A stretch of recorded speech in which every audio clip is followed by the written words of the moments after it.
Yaxşı, dur təbrik eləyim. Gedecek bu video WhatsApp statusuna içək.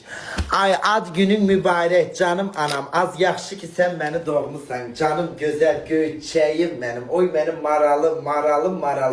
Az Allah sana bol urzu bereket kazan. Can sağlığı versin. Sen bize hem ata hem ana olmuşsan. Ay güzelim. Ay güzel göçək bekar anam. Neçə ildir, həqiqətən var ya, o 2009-cu ildən bəri anam mənim boşanmışdı da, atamla mən belə balacaydım, uşaq idim. Bir dənə ağlımda qalan atama dair məhkəmə olaylarıdır.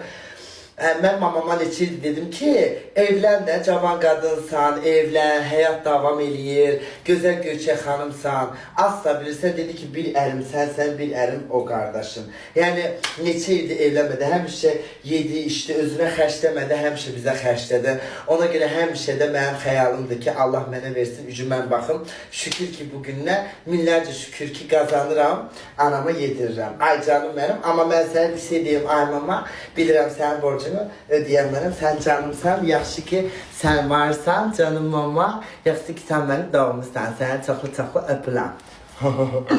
Canım anam, ad günün mübarək, Happy New Year, beautiful, my mother, my grandpa, my grandfather, my grandmother, father, thank you, I love you, mother.